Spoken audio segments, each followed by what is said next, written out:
The CoinDesk Spotlight is brought to you by Nexo, the place to earn on Bitcoin, Ethereum, and more. As crypto grows to trillions of dollars in market cap, it's become increasingly impossible to ignore by governments and financial watchdogs alike, which are looking to regulate the industry. The Biden administration's report on stablecoins urges Congress to regulate stablecoin issuers like banks and leaves open further proposals around aspects of the crypto market, such as decentralized finance. Joining us now to discuss is Rune Christensen, founder of MakerDAO, a decentralized credit platform on Ethereum that supports the DAI stablecoin. Hi there, Rune. Thanks for joining us. So I wonder if you could share with us some of your key takeaways on how the U.S. is trying to regulate stablecoins with this report. How will it affect the DAI stablecoin and how stablecoins operate in decentralized finance? Yeah, so regulation is really fundamental to stablecoins, of course, because stablecoins and both centralized stablecoins and decentralized stablecoins, like the DAI stablecoin alike, really care about hedging their collateral with the solid assets. So having a positive regulatory environment, of course, that really determines where you want to put that hedge. And I think that actually this presidential working group report that just came out is one of the really big milestone in stablecoin regulation, and I think it's incredibly positive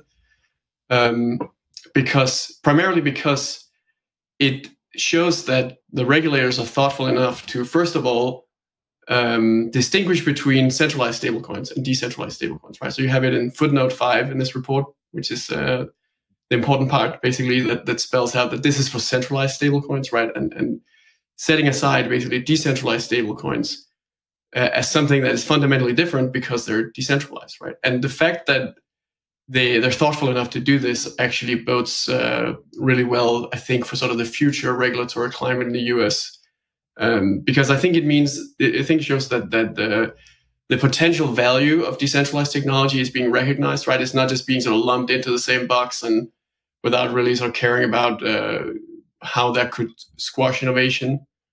For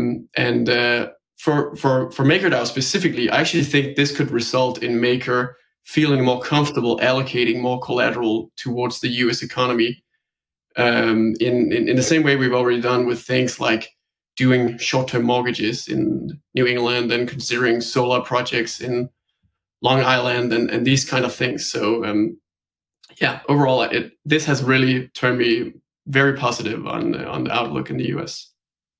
So, Rune, exactly what kind of regulation do you think should be in place for something like decentralized like DAI, or should there be none at all? I mean, what's your ideal situation?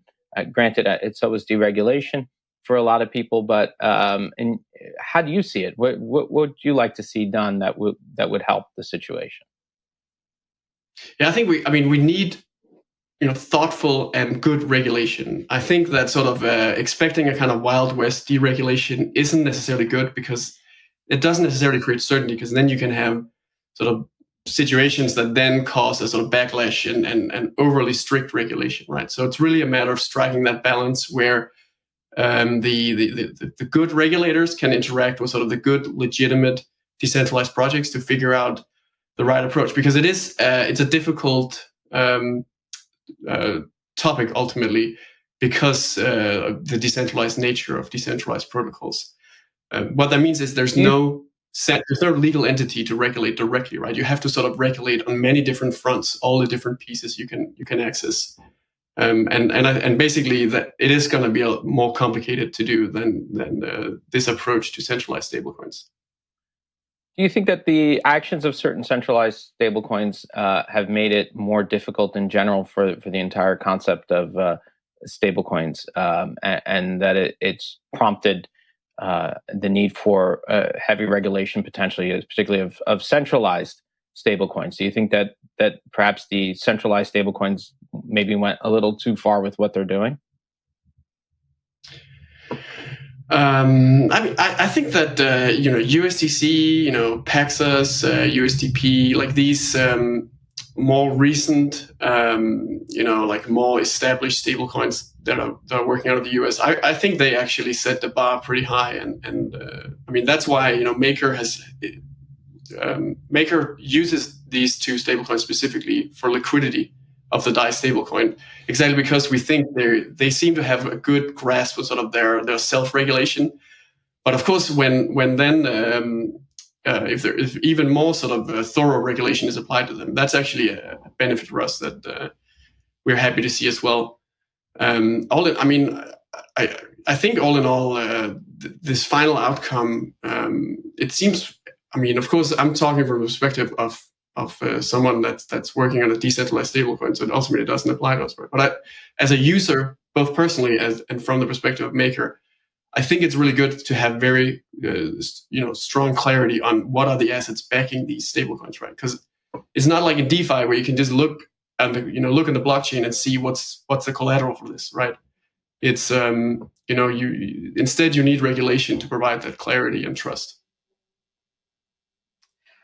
Rune, it's really interesting to hear your comments. You and I spoke before this stablecoin report came out, and you had a pretty different perspective then. You were sort of warning about stablecoin regulation in the US and how it could potentially be disastrous, right? So just, beforehand, just rolling back a little bit, what were some of the concerns? Like, what were you so afraid would happen in the US that would be so bad for the stablecoin industry? Because, you've been warning that if US regulators made the wrong moves, then DeFi could potentially move out of the US. So could you just spell out for us some of the concerns that you had and what you and are those fears basically allayed by the report? Yeah, I think the number one thing that sort of the legitimate DeFi projects, the sort of the large established DeFi projects, what they're worried about in terms of regulation is basically regulators failing to see the advantages that DeFi can provide to the world, right? So they, instead of seeing it as something that can, a new type of innovation that can help everyone, see it more as something to crack down on, like they do in China, right? And so that's the thing. I mean, this new report, it very clearly shows a recognition that there's a difference between centralized stablecoins and decentralized stablecoins, and there's a good reason to hold off from regulating the decentralized projects until there's sufficient knowledge to regulate them properly. So basically, like I said, I think this is a huge moment in the stablecoin regulation, this report specifically. I understand that MakerDAO has now become fully decentralized. Can you explain and walk us through what that means compared to other platforms that may still have centralized aspects to them? Tell us, what is the path toward true decentralization versus other DAOs that claim to be decentralized but may still have some centralized aspects? Yeah, of course, it's all a spectrum, and you can't sort of define it black and white. But the thing that MakerDAO has achieved is it went from being built by a centralized, legal entity called the Maker Foundation that that sort of bootstrapped the community. It wrote all the code, it launched and deployed the protocol. And then as the protocol was deployed and started growing and started earning income, the protocol itself, through its decentralized governance community, began actually funding its own contributors, essentially, right? So the protocol began directly on the blockchain to pay, began paying people to do things like smart contract security and risk assessment. And then as that increasingly was done by the protocol, the foundation basically became obsolete and had no more work left to do. And then it shut down and it's dissolving, and it's the very last stage of legally dissolving. But I was the CEO of the foundation, but I left that role a couple of months back because there was nothing left to do. So, one thing that you mentioned is that in a piece recently, you said that you'd like to see things move to the Ethereum blockchain, everything moved back to there. If it's decentralized, first of all, how is that possible? Second of all, the idea is that it's because it's a proof of stake model, and you have environmental concerns for some of the other platforms. So, can you elaborate on that a little bit? Yeah. So specifically, what I'm concerned about in this question of Ethereum versus other L1s, as they're called, is if you look at, today you have a lot of crypto projects that build across all these different L1s, all these different sort of Ethereum competitors and Ethereum itself. And the problem is when you transfer asset across two blockchains like this, you have to go through what's called a bridge. And these bridges are basically all like centralized or multi-sigs essentially. So it's a big issue that that's not really, I don't think it's made clear to the user that when you do this, where you use multiple blockchains at once, today the solutions that are available effectively make the protocol you're using completely centralized and actually expose you to quite a lot of risk that wouldn't exist if things were more tightly connected, such as in the Ethereum ecosystem with these things called L2s, right? Rollups that make sure that when you do move from one blockchain to another, you preserve security and decentralization. So, Rune, one of the reasons that you've taken such an interest in U.S. stablecoin regulation is that you've sort of said in the past that the U.S. is kind of the primary player in DeFi. Can you just explain a little bit why you hold that view? I actually think that it's more like that the US is the primary beneficiary of DeFi, essentially. And this is because, well, it's almost not really, it's not really acknowledged quite often, I think, but all of DeFi runs on USD stablecoins, right? There's just no other, there's barely any other type of stablecoin than USD denominated stablecoins. And this directly results already today in hundreds of billions of capital inflows to the U.S. economy as these stablecoins need to hedge their exposure, right? And I think today it's probably it's primarily things like treasury bills in particular, right, which helps by reducing the interest costs of the federal government, which is great, as well as corporate debt, which basically helps corporate America and potentially creates growth and jobs. And then you also have a decentralized stablecoin like Maker that is looking to these more sort of direct real-world asset collateral allocations, where we do things like funding short-term mortgages, like small businesses with directly funding small businesses, and also this solar projects in the US.